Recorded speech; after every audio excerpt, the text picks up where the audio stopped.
هرمودية كعدون كان متكمدة مجاعد ودكتور إدل لبنة صالح وجبر أقوياء هندا وكتخصص علم السياسة إيه الدولة وناج إدل وعلم بارع وحبذا كقرطي الرماها الصومالية إدل وحي كم تهاي قد قولها هوينك الصوماليات اللي يقان الصومالي ومن السيركل ندورك وسلبيجيسو يا أوتاوا كندا waxay u shaqaysaa dawladda Canada iyo dalka ay ku nooshahay waxaan leeyahay walaashay Idil Saalax Dr. Idil Saalax ku soo dhawo mikrofoonka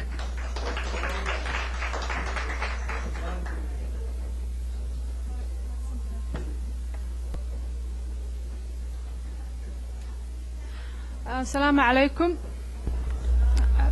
habeen wanaagsan waa waqti dambe ومحو هاي وقت دنبان بمرس ساعد مركب وحوي خطبة دايدينا أنتي بدني هوي فاضو ما كهذا الشيء تاسو سهل ليس إنا سوكو بهذا الك وحان ربا سيدا اللي دين شاقي إذا لدينا السالح ذا اللي يراهدار أطوان هاي أطوان وقا إيمت شركة وحان هادت كيقوري وأيديك عضون كان معاوان وسوقو إيماني waxaan rabaa inaan taabto waxa la ii diray inaan ka hadlo taariikhda haweenka Soomaaliyeed iyo halgankii ay soo mareen waxa sababta in la isweydiiyo weeye maxaa looga hadlahayaa halgankii ay haweenku soo mareen hooy Faadumana way taabatay oo hadda ma laba xusaba oo inta qof oo la yaqaano inta haween Soomaaliyeed oo magacooda heblaaye la dhihi karo oo taariikhdooda qoran la istusin karo oo la oran karo intaas laga qoray way yar tahay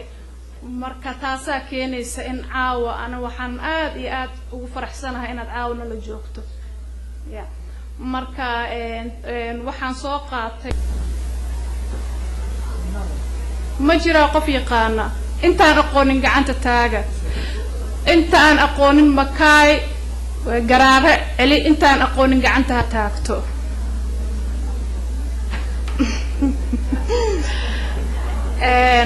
waxa weeye makaay waxay ka mid tahay haweenkii Soomaaliyeed ee ka soo dagaalamay xorriyadda Soomaaliya Allah u naxariistay makaay aabahay baa saaxiib la ahaa 1979 baan Jowhar ku arkay waxyaabaha igala ballamay bayna ka mid ahay taariikhda haweenka Soomaaliyeed in la aruuriyo maxaa yeelay dawlad xusay ma jirin waxaan idin sheegayaa gabayga ay ka tirisay dhibti ka soo gaaray SYL waxa kale oo xusid mudan sida saygeeda inay kaliya jecleed ma ahan sidoo raal uga ahaa dagaalka inay gasho oo dartiisa saga inta loo xiray uu leeyahay makaay dartaada la xiray waxa mahad leh oo gabaygan aruuriyay oo waqti u helay inuu aruuriyo سعيد إسمان كنديد إلهي ها ونحريستو بوق وقري أيان كسوق هذا جبيجا كان وأنا كفر حي أركتي جبيجا محايا الأب وأخريج الجبيجا لكن ولي السوق قرنا كما قادن شانس وقرنا مؤسن هلين مركا وحي تري مكاي مقعيجا مكاي واي منن كيجا مويكو qofkii reer Jowhar yaqaana qayb ka mid ah Jowhar weeye muusikada SYL leego aan meher u qaadatay ciila calooshayda gale ku cagaaranaya cunug iska oranaya laakiin cunug gaal anoon cuninna ma kacaymanaayo macnaha xanaaqi u qabta ajnabigii cunug gaal anoo cunin ما كعيمنا حنونك هاي كودا قربان SYL قوم مني لسيو قربان SYL قوم مني لسيو وصوت قبضة جبران نقضة أنا قفوا عيال إسكت جيسا مركي قربان SYL مقلو جبران نقضة وحي كهل ليس مركان حنونكي سربيدو إسوساري سرقتي كتالا سربيوا تقانان وأشي سكول كلاسكو دكسي كلاسكو ديجري سربيدو إسوساري سرقتي كتالا halgan minaan nahay oon hogaaminayno heegan ayaan idiin ahay har ii hiiraabe gabaygeedu waa kaasaa odageeda markii la xirana wuxuu yidhi maaldadow ma soo xadin muusikana ma dheelin odageeda wadaad buu ahaaba bay leedahay maaldadow ma soo xadin muusikana ma dheelin waxa la ii maxbuusi madaxaaga waaye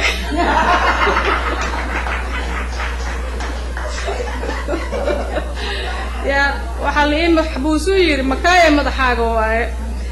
waxay tiri waxay ka hadashay laba taxo oo ka hadashay odageeda iyo caruurteeda waxay tiri waligayga oo wajacan iyo labadayda wiil kuwii waa ku ooday maan walaashanayaa ya maan walaashanayaa soo taariikhda haweenkii Soomaaliyeed oo SYL ka soo shaqeeyay 99% way maqan tahay waa yar tahay qof haweene oo biogeeda uu qoran yahay waxaan ku dhiirigelinayaa dhalinyarada wax barata hadda oo researcheriska sameeyso hooyo dhamaan baan ka hadlay waa mahadsantahay waa noo sheegi doontaa ha ina muxuu ahaayay researchkaas la sii wado oo haweenkii Soomaaliyeed taariikhdoodii la ururiyo oo la xuso oo la sharfo taas waa SYL iyo muxuu ahaa xorriyadii haweenka Soomaaliyeed soo mareen faadamaana taabatay hadda sidii dahabka loo gadahay xabsiyada lagu dhalay xiritaankii mutaqaan dhibtii wadanka laga soo maray markii dawladihii muxuu ahaa sibilka ahaa yimaadeen hadda haweenkii waa yiraahdeen anagu inaan xorriyada dhalinaan ahayn laakiin waxaan hubaa in kuwa raba inay ka qayb galaan aysan jaaniska la siinin marka macnaheedu ma inay gabdho yiraahdeen bas annaga hawsheena waa dhamaysan xor baana waa ka hakaarnay taas waxa kuwa cadeynaya markii waqtigii kacaanka la soo gaaray oo dawladda Maxamed Siyaad ay yiraahdeen haweenkii raggu waa siman yahay waad aragtay inta gabdho wax baratay biology noqday qareeno noqday lawyer noqday dhakhaatiir noqday nurses noqday marka taas waxay ku tusinaysaa jaaniskaas hadii dawladii hore xasiin lahaayeen gabdhaha maanta meel ka fiican inaan mari lahayn sheekhana waa uu taabtay dagaaladii sokeeye haddaan wax yar ka iraahdo waa ka wada dhargsantihiin laakiin muhiimaddu waxa weeye in la isla qiray haweenka Soomaaliyeed inay noqdeen dhabarkii Soomaaliya inta nolosha jirto oo yarta oo naga muuqata iyo quruxda naga muuqata hooyo un baa sacrifice garaysa 99% aabayaalna way sacrifice garayaan laakiin haweenka ayaa la siiyay haddaad igu diidantihiin gacanta taay kartaan haddaan u soo noqdo wadankii iyo nabadeyntii macnaha gabdho badan baa jiro heshiisyo badan baa la galay gobolada dagaaladii ka dhacay gabdho badan baa mataqaanaa odayaashii iyo qabiiladii kala dhexdhexaadiyay example badan baa jira waqti ma jiro laakiin waxaan rajaynayaa inaad peace building Soomaaliya gudihiisa ka socday oo communities ka ay sameynayaan inaad runtii aad waqti siisaan oo fahantaan si aad u aragtaan gabdhaha Soomaaliya doorka ay ka ciyaareen gabdhihii hadda ugu caansan oo aad taqaanaan waxaa ka mid ah Faadimo Jibriil na aadan caasho xaaji xaawo aadan way badan yihiin xaq maaha inaan intaan kale ku soo koobo laakiin gabdho badan oo waxaa jira aad wadankii wax uga qabtay ilaa haddana hawsha haya waxaan u soo noqonayaa marka xagee baan wax ka bilaabaynaa seebaan u bilaabaynaa sheekha waa tuu yiri ummadda dadka waa inay wacnaha haween iyo rag waa dad isgarabsada oo wadanka hadii la kicinaayeen wax u baahan tahay dadku waa u baahan yahay bal statisticada ila fiiriya wadanka Soomaaliya waa 12 milyan baa la sheegaa 12 milyan waxa la yiri boqolkiiba 50 ama 51 waa haween oo waxa la yiri tirada kuma jiraan oo waxba maamulkii wax kuma leh boqolkiiba 41 waa caruur ka yar 18 sano statistics waxay siinaysaa 91 boqolkiiba inay absent ka yihiin dawladnimadii iska daa adigu ilaa 5% inay dad waayeel ah oo 65 kor dhaafay ay yihiin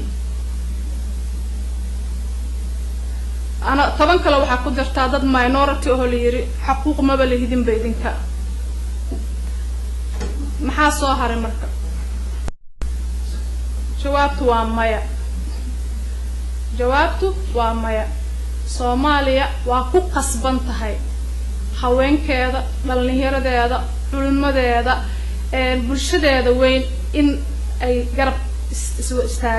istaagaan waa ku qasban tahay Soomaaliya boqolkiiba 50 haweenkii ayagu ay yihiin uma baahna waxaad ogaataan qarniga soo socda ee kan ka sii dambeeyaba maanta meeshan joogno iyo meel ka xun inaan taagnaanayno haddaanan qiimeyn dadkeena haddaanan qiimeyn haweenkeena hooyooyinka dhabarka idinku soo qaaday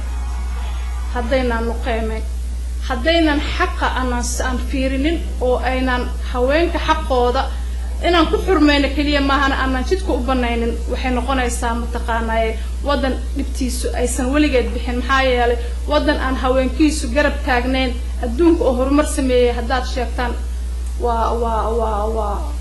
waa arrin interesting ay noqonaysaa ma raba inaan ballan qaado waxa laakiin marka walaalayaal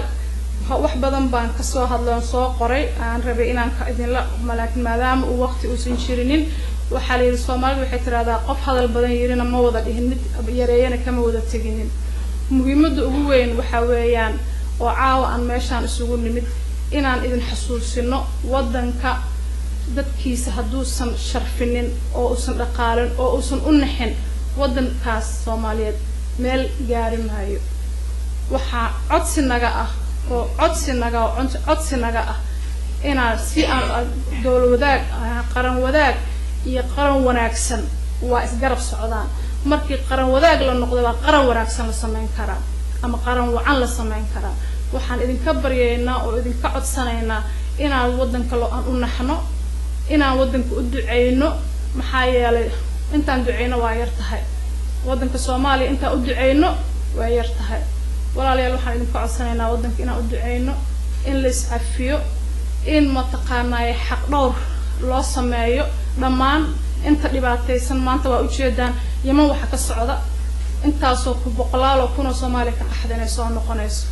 oo aysan boos loo haynin oo diyaar loo ahayn oo tabar badan la haynin hadreemana abilisna waxaad ku fiicantiin idinku sheekaraysan movers baatihiin marka dhanka xun aadaana waa la dareema marka dhanka fiican aadaana waa la dareema marka inaad mataqaanaa ballan qaadaan caawa kacdoonkan inuu noqonayo kii wada horseedi lahaa wanaagii Soomaaliya iyo barwaaqadii Soomaaliya ilaahay waxaan ka rajeynayaa wadan qabow oo sharaf leh oo dadkiisa xurmeeya ilaahay inuu noo soo celiyo waan mahadsantihiin haween oo kacdoonka kamid ah aan Dr. Idil baa hadartaan ugu horeysay safkan hadda isku xiga hadaa Yahuuda idin hortimi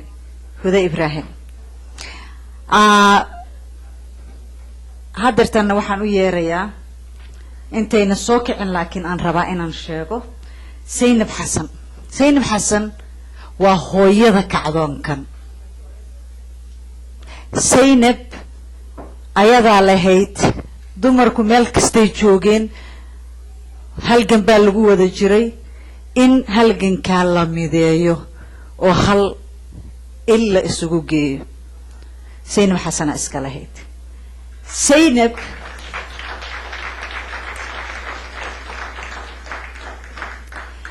Zainab waa gabyaa hadaa watan in ragga gabayga kaligood ma laha Zainab waa qof u dirirta xuquuqul insaanka Zainab waxay kale maanta door ay ku sugan tahay intay nala joogtaa laakiin shaqadeedu ay tahay Soomaaliya waa qofka hadda hormuudka u ah maareynta guud ka haysa soo celintii maktabadii qaranka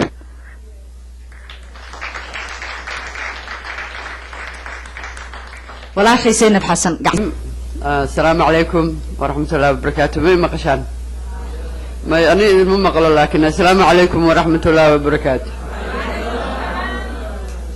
وما سنتين رمون سور إنرجيهم كو أوجان جوابي يا بنابا دا هرترونتي أدي أيان مارك وقفر أحسن هاي عاو إن جوجو وهالكنا إذا لجوجو مينيسوتا وحن ربا هرت مركهور إن أم هذا عليو لمان أنتي كقيب قاعدتي oo suurta gelisay xafladan caawa in aan halkan ku qabano oo ah runtii dad badan oo kamid ah community-ga Minnesota ama ha noqdeen businessyada ama ha noqdeen shakhsiyaad runtii aad iyo aad ayaa looga maaragtay qayb qaatay marka horta aad iyo aad ayaa ugu mahadsantihiin tan kale waxaan rabaa inaan horta u hambaliyeeyo in Minnesota ay nasiib u yeelatay in lagu qabto daahfurka kacdoonkan oo ah maaragtay kacdoonka sinaanta jinsiga Soomaaliyeed aan u bixinay ama gender equity movement Somali gender equity movement marka horta reer Minnesota aad iyo aad ayaa u nasiib badan tihiin waxaa laga yaabaa dad badan inay isweydiinayaan horta muxuu yahay kacdoonkan sida ku bilowday muxuu yahay ujeedadiisa igana raali ahaada caaw runtii codka aad ii xiran iyo dhuunta xoogaa waan qufacayaa marka waxaan rabaa inaan xoogaa tartiib u hadlo marka ayaba inaa imaqleysaan marka horta kacdoonkan wuxuu ku bilowday waa sida gabdhaha idil iyo maam Faadum iyo kulli ay uga dhawaajeen horta runtii waa wax soo socday muddo sababtoo ah halgan ayay ku jireen haweenka Soomaalida muddo dheer waana halgan socda weligiisna socon doono ilaa iyo muddo dheer sababtoo ah waxaan u baahanahay haddii la rabo in la gaaro sinaan laguma helo maaragtay si dhaqso ah ama cadaalad ama wax walba waxaa loo baahan yahay in loo shaqeeyo waana runtii mid annaga kaliya gooni noo ah maaha laakiin waa mid wadamo badan oo dunida ka mid ah ay nala wadaagaan marka horta kacdoonkani waxa waa iyadoo ay taasi jirtay oo haweenka Soomaalida ay jirtay in maaragtay xaqoodii dhinaca marka aan ka hadalno siyaasadda dhinaca maamulka iyo dhinaca maaragtay hoggaanka runtii muddo badan ayay ciil qabeen laakiin waxa hadda xoogaa moodo in ay kacdoonkan kulleyba aniga shakhsi ahaan markii aan ku fakaray waxay ahayd markii aan arkay shirar isdaba joog ah looga hadlay vision 2016 ka Soomaaliya ama sidii maaragtay istiraatiijiyooyinka mustaqbalka vision 2016 ka haddana shirarkaas wax hal qof oo haween ah aysan ku jirin marka waxaan niri anagu soo horta kama tirsan Soomaali ma nihin ma waanan anagu ahayn in aan mustaqbalka iyo ayaha wadanka aan ka talino ama talo ku yeelano runtii shirarkaasna maaha shirar ka dhacay wadanka gudihiisa waa shirar ka dhacay diasporaha marka waxaan niri haddii ay sidaas tahay oo raggii iyagu ay gooni u tashanayaan fariin waxay ahayd runtii Facebook ku qoray oo xildhibaan Cabdi Xushaan uu qoray maadaama uu sawir soo geliyay Toronto iyagoo joogo oo ka hadlaya waxaan ku yidhi annagana waa isku tashanaynaa marka haweenka haddaan nahay annaguna waxaan samaysanaynaa vision 2016 for Somali women marka runtii horta markaas aan lahaa waxaan lahaa soo ku dhici kartaa waxaan macquul maaha then maalin kadib ayaan runtii habeenka waan iska seexday maalinta ka dambeysay aan ku fakaraa waxaan idhi okay maybe create garee Facebook azun gabdhaha maaragtay aad ogtahay oo activistayaasha ah oo ka shaqolahan ku jiro oo aad friends ka tihiin gabdhihii cazumay gabdhihii iyagooba i weydiinin oo idhihinbo muxuu yahay vision 2016 for Somali women gabdho kale iyagana cazumeen gabdhihii gabdho kale sii cazumeen hadda marka muddo 2 bilood iyo wax yar ah hadda waxaa ku jirto golaha gabdho Soomaaliyeed oo ka badan 9,000 marka horta aniga oo ku hadlayo magaca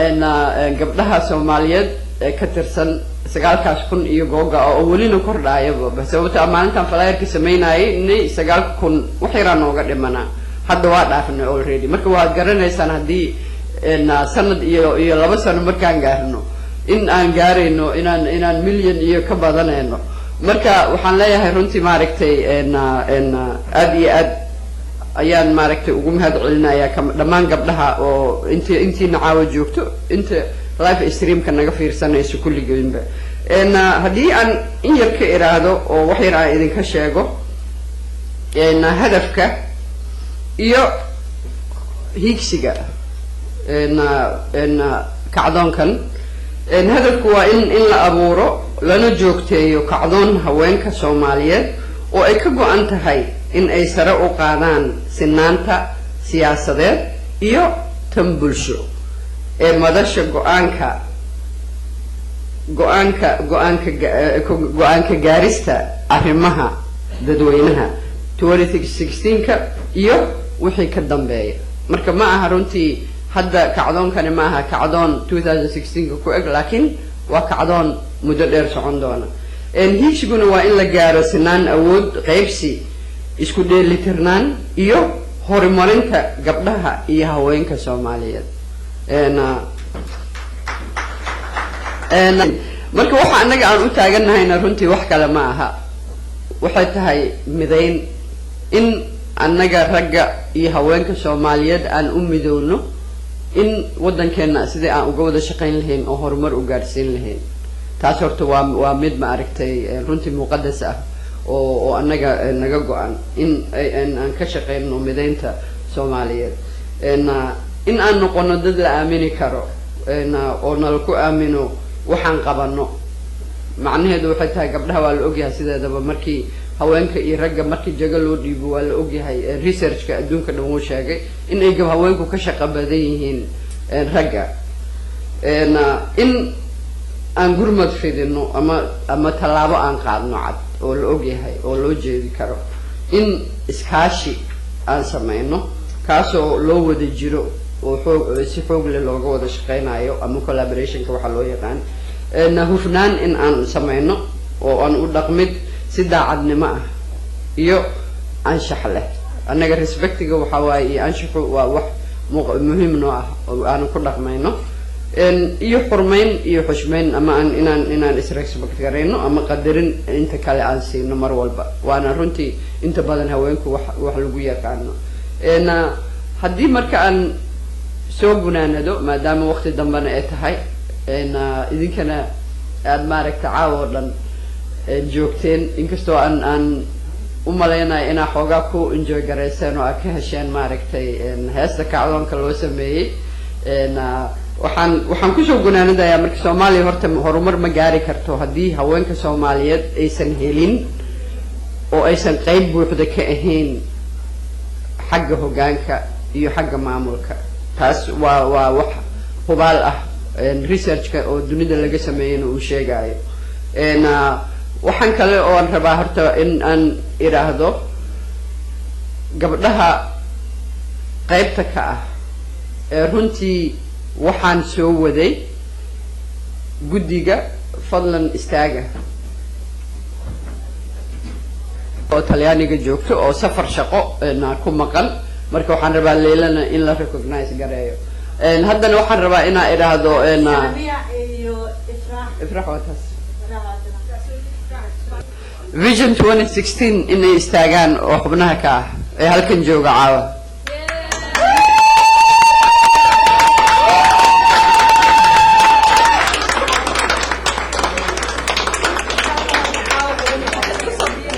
okay inta nagu soo biiri doonta caawa ha istaagto rag iyo dumarba inta nagu soo biiri doonta aad iyo aad ayaad u mahadsantihiin waxaan rabaa in aan u mahad celiyo dhammaan inta naga daawanaysa caawa iyaguna live streamingka oo dunida dacaladeeda naga fiirsanayso gabdhaha ku jira golahana runtii waxay kala joogaan qaaradaha dunida oo dhan wadamo badan oo Afrika kamida Asia hadda waaba aragtaanba faa'iido inayba ka timidba Sacuudiga iyo North America Europe wadamo badan oo kamid ah Australia waa runtii waa global movement kan marka aad iyo aad ayaad maaragtay dhammaantiin u mahadsantihiin marka waxaan rabaa inaan u mahad celiyo horta runtii intii fanaaniinta iyagana oo caawa runtii aad iyo aad si fiican heesaha noogu qaaday marka waxaan rabaa in aan kusoo gabagabeeyo sheekadu waa caqli cod iyo cudud waa mahadsantihiin waxaan rabaa ayadan inaan masraxa kusoo wareejiyo intayna imaanna aan sheego walaashay Fawsiya Cabdulqaadir Fawsiya Cabdulqaadir waa marwo Soomaaliyeed oo degan dalka Canada Fawsiya waa cilmi baare oo ku wargala arrimaha geeska Afrika qaasatan arrimaha dumarka iyo caruurta Soomaaliyeed waxay wax ka qortaa arrimaha xuquuqul insaanka Fawsiya ku soo dhawow mikrofoonka santiin inaad intaas nala joogtaan kana soo qeybgashaan caawo waxaan rabaa inaan ku soo celiyo reer Minneapolis inay nasiib u yeesheen in daahfurka kacdoonka gabdhaha Soomaaliyeed halkan caawa uu ka dhaca sharaf weyn bay idin tahay waana ku mahadsantihiin inaad host gareysaan taas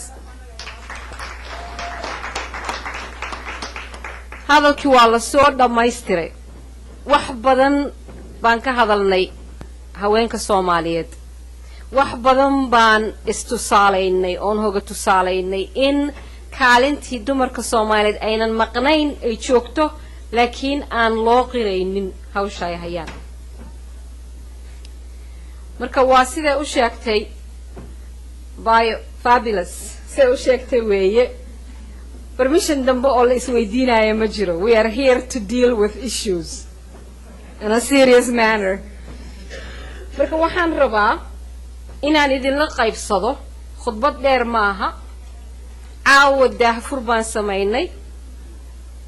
waxay Chinese ku yiraahdaan 1,000 mayl safarkii ah waxa ugu horeeya tilaabada ugu horeysa tilaabo koowaad oo caawa daahfur ah oo aan bila ka soo shaqaynaynay ayaa halkan caawa lagu daahfuray waa la idin sheegay say ku timid waa la idin sheegay taariikhda Soomaaliyeed waxa aan anigu idin la wadaagayaa waxa weeye so what and what to expect from here on marka hawsha hadday bilow tahay waa qabyo aabahay baa wuxuu yiraahdaa haye Soomaaliya ka waran marka san aaba Soomaaliya hawsheedii waa qabyo aaba qabyo waa fiican tuu yiri waa wax bilowday he's a positive thinker boogtahay wuxuu yiri qabyo waa fiican tahay hawsha inaan la bilaabin baa xun marka hawshu waa qabyo qarannimadeennii waa qabyo qowmiyadnimadeennii waa qabyo dadnimadeennii waa qabyo inta dumar iyo hooyo iyo caruur Soomaaliyeed ee adduunka ku dayacan yihiin wadanka gudihiisa iyo wadanka dibadiisa rabnaa marka caawa inaan niraahno ilaahayna nagu garab galo geesi ilaahay ma xiro geesiyad ilaahay ma xiro inaan niraahno waxaan isku dayaynaa inaan u hawlgallo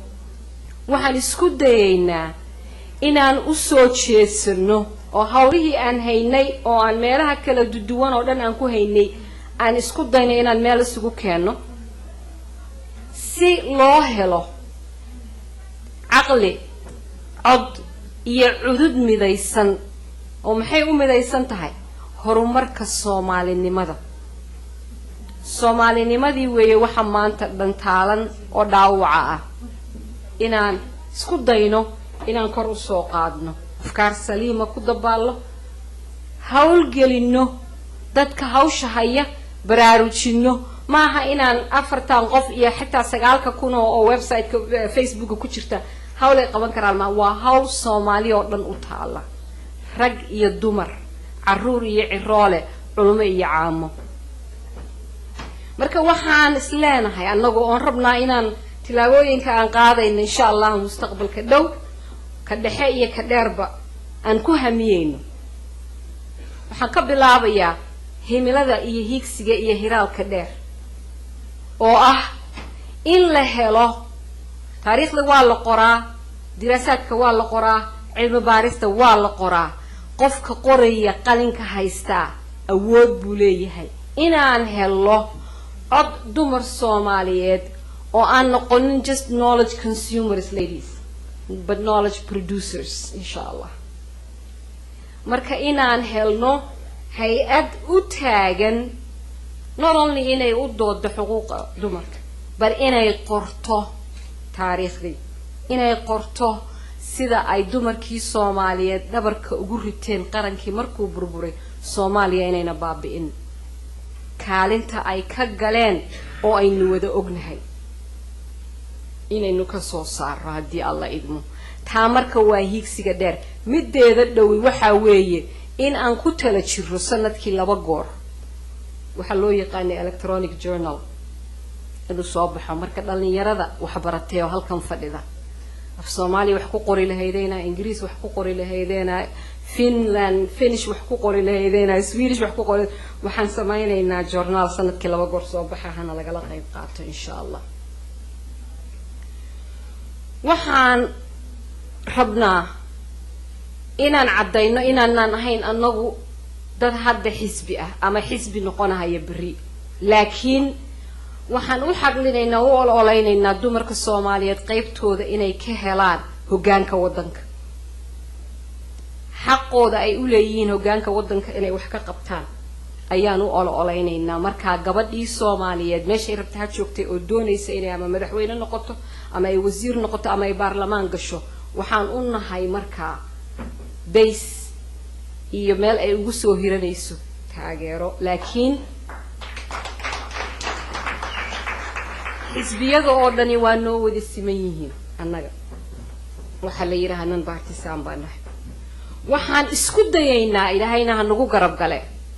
si joogto ah inaan uga qayb qaadano tababar iyo kobcinta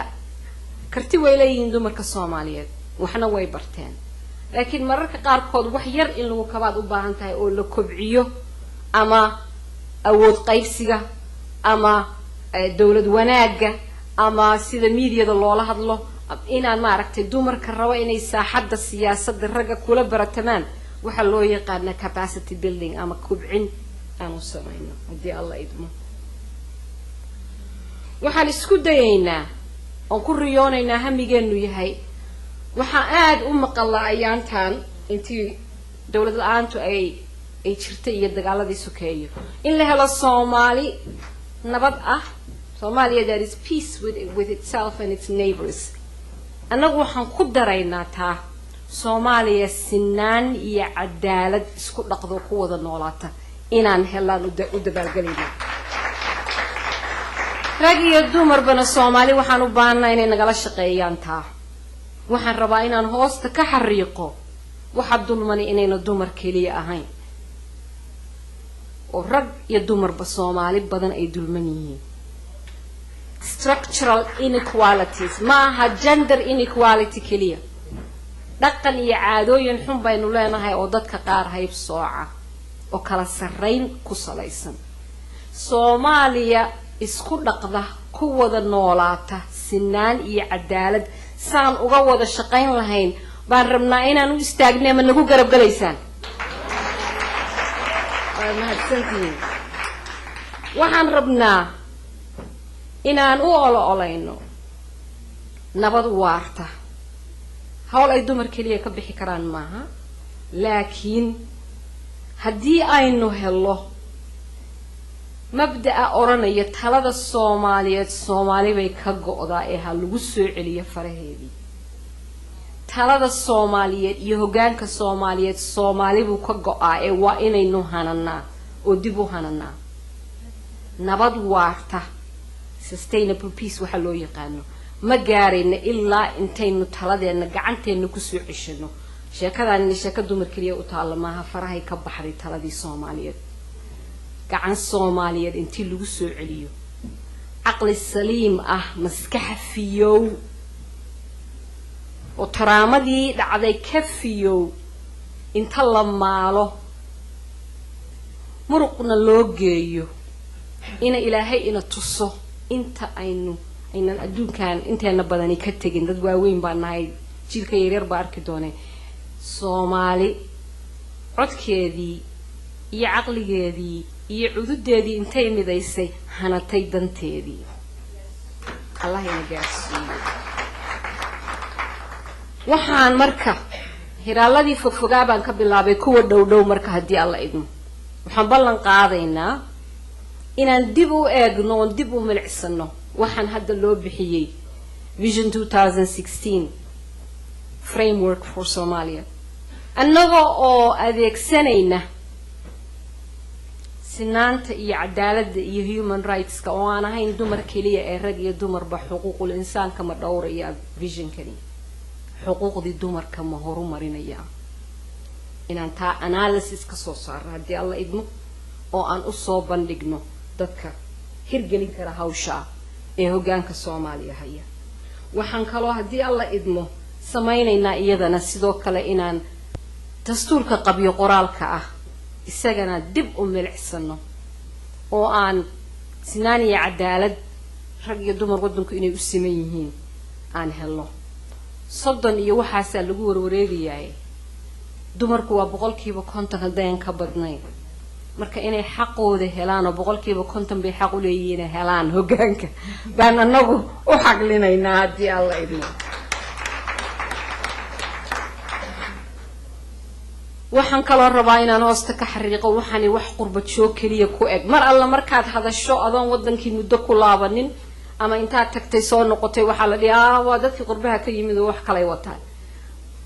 kacdoonka dumarka Soomaaliyeed ee maanta halka aan ku daahfuray wadanka gudihiisa iyo dibadiisaba uu ka howlgali insha Allah Soomaalinimadeennii kor u soo qaadisteedii iyo dhibka Soomaaliya maanta haysta sidii loo daawo loogu raadin lahaa baan u xaqlinaynaa haddii alla idmo analysis iyo knowledge production aan ku ekayn qurbaha ee wadanka gudihiisiina ku jira codiyo cudud midaysan iyo aqli midaysan ku salaysan hanaga didina oo dumar baa kacay xagee la aadahayaayay waa warayeen dhihin yaan geeska la isgelinin isbaarayaan la isu dhiganin wadanku waa inaga dhaxeeyaa diyaar baan u nahay intanada inaan qabano marka waxaan rabaa inaan hadalan hadda ka hor inaan ku soo celiyo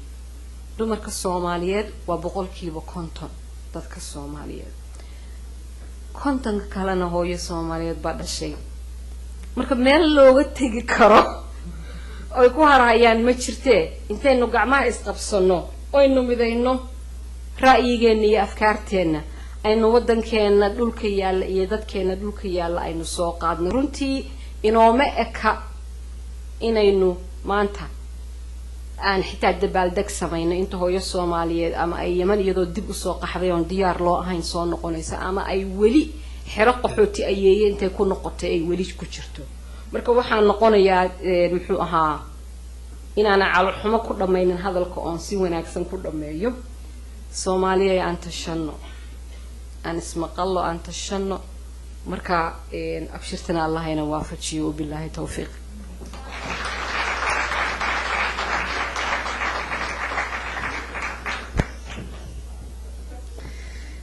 yep Fawziya way mahadsantahay wayna fasaxantahay Fawziya waxyaalo badan baad ka hadashay mana rabo inaan waqtiga ku celiyo wixii aad ka hadashay laakiin waxaan rabaa inaan hoosta ka xariiqo ubuucda mid kamida ubuucyo badan bay lahayd hadalkeedu mid afkan ku dhufanaya midna waan hoostan ka xariiqaya mid afkan ku dhufanaya waxay tahay yaan la didin rag iyo dumarka lama maarmaan bidix iyo midig kala ma haraane Soomaali sida hadaaya ilmuhu marna waa agooma marna waa rajooba agoon kaliya lagu sheegi lahaa hadii dhinac kaliya uu iska maqnaan karo wamida meel walba istaagto qof walba oo hadasha ayadoo dumarka weyneynaysa hooyada weyneynaysa ayay waxay ku hadaaqdaa hooyadu waa cilmigi hooyadu waa abaabisadii hooyadu waa wax walba hooyadu waa in ayaduna ay noqotaa midda qaadata aruursata dhigata isku soo dubarrada cilmigu wuxuu yahay si ulad suuban loo helo ayadana nafsadeeda ay si aan ahayn daal iyo dhabargo ay ugu qabsato sababtoo markaad jiifto markaad maskaxiyan cilmi mid naadi iyo mid diin aad haysato waa miisaaniyad baad ku wadaa nolosha hurdo wanaagsanna waa heli aduu alla kuugu deeqo laakiin markaadan taas haynin mid cilmi mid diin ama mid naadi midna ama hal mid kaliya walwalkaagu badan hurdadaadu way yaraan adaana isbadaya marka cilmiga ha bixin oo kaliya adna qaado ubuucdu taasay ahayd aan hoosta ka xariiqay waqti xageebaad nagala socon kartaan baraha bulshada la iskala xiriiro way tira badan yihiin annaguna sidaan u tira badanna waxaa nagala xiriireysaan oo naga heleysaan Twitterka SGEM 2016 @SGEM 2016 ama SGEM 2016 caawana haddaad Twitterka tagtaan adinkaaba arkaya gabdha guul meel walbay taagan tahay rag iyo dumar oo qoraya ma aha kaliya inay gabdho qorayaan taas waxay ku tusaysaa cududi midaysneed oon ka dhawaajinaynay inay bilaabatay qabyo ayaysa tahay waxaa ku xigta Instagram-ka asiga waa somchem waa sa o ma ga e ma somchem Facebook sidoo kale waa somchem website-ka sidoo kale waa somchem www.somchem.org marka organization علشان marka meelahaas baad nagala xiriiraysaa especially ama qaasatan shabakada waxaad ka helaysaan sanduuq yar oo aad wixii macluumaad ah wixii su'aal aad qabto wixii tala aad bixinaysid aad noogu soo diri karto xasuuso kaliya meesha adigana laga helay inaad ku darto sawir celin aad u hesho waxaan rabaa inaan marka horeeto u mahad celiyo Sakariya Aadan oo saxaafadda caawa madax u ah Universal TV aad baa u mahadsantahay Sakariya waxaan rabaa oo kale inaan u mahad celiyo Engineer Jibriil Afyare muddo 2 week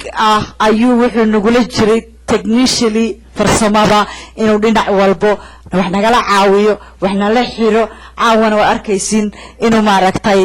streaming ama qadka nagala socdo xoogeeda asiga uu hagayo Jibriil wuxuu leeyahay shirkad asiga u gaara wali caataba oo maaragtay waa cilmigiisa ma aha kaliya qofba waxyaalaha dibadda u sameysay wax shaqadaadii baa jira waa shaqadiisii uu waqtigiisii noogu deeqay marka in uu inta noo qabto waad ku mahadsantahay Engineer Jibriil